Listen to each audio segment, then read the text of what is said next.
நான் கர்த்தரை நோக்கி கூப்பிடுவேன், அதனால் என் சத்துருக்களுக்கு நீங்களாக்கி நான் ரட்சிக்கப்படுவேன். சத்துருக்களுக்கும் என்னை பகைக்கிறவர்களுக்கும் என் இயேசு என்னை விடுவிப்பார். எனக்கு விரோதமாய் எழும்புகிறவர்கள் மேல் என்னை உயர்த்தி கொடுமையான மனுஷனுக்கு என்னை தப்புவிப்பார். சத்ருவுக்கு முன்பாக எனக்கு ஒரு பந்தியை ஆயத்தப்படுத்தி என் தலையை எண்ணெயால் அபிஷேகம் பண்ணுகிறார். என் பாத்திரம் நிரம்பி வழிகிறது. கர்த்தாவே, நீர் என் வழக்காளைகளோட வழக்காடி என்னோடு யுத்தம் பண்ணுவரோடு யுத்தம் பண்ணும். என்னை அழிக்க தேடுகிறவர்கள் ஏகமாய் வெட்கி நாணி எனக்கு தீங்கு செய்ய விரும்புகிறவர்கள் பின்னிட்டு இளைச்சடைவார்கள். துர்மார்க்கர் செய்யும் இரகசிய ஆலோசனைக்கும் கலகத்துக்கும் என்னை விலக்கி காத்துக்கொள்ளும். சொல்லுங்க துன்மார்க்கர், சொல்லுங்க துன்மார்க்கர் செய்யும் இரகசிய ஆலோசனைக்கு என்னையும் என் குடும்பத்தையும் விலக்கி நீங்கள் பாதுகாத்துக் கொள்ளுங்க. உங்களுடைய வார்த்தையின்படியே என்னை காத்து கரம்பிடித்து நடத்தும். அல்லேலூயா. நேசரின் இரத்தம் என் மேலே நெருங்காது சாத்தாமே. நேசரின் இரத்தம் என் மேலே நெருங்காது சாத்தா. பாசமாய் சிலுவையில் பலியானா பாவத்தை வென்று விட்டார். பாசமாய் சிலுவையில் பலியானா பாவத்தை வென்று விட்டார். கோட்டைக்குள்ளே நான் நுழைந்து விட்டேன், இனி எதுவும் அணுகாது, எந்த தீங்கும் தீண்டாது. கோட்டைக்குள்ளே நான் நுழைந்து விட்டேன், இனி எதுவும் அணுகாது, எந்த தீங்கும் தீண்டாது.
இயேசுவின் இரத்தத்தில் நான் மறைந்திருக்கிறேன்.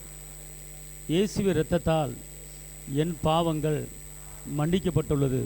இயேசுவின் இரத்தத்தால் நான் விடுதலையாக்கப்பட்டிருக்கிறேன். இயேசுவின் இரத்தத்தால் எனக்கு மீட்பு உண்டாயிருக்கிறது. இயேசுவின் இரத்தத்தால் எனக்கு சமாதானம் உண்டாயிருக்கிறது. இயேசுவின் இரத்தத்தால் நான் ஐஸ்வர்யவானாய் மாறியிருக்கிறேன். அல்லேலூயா.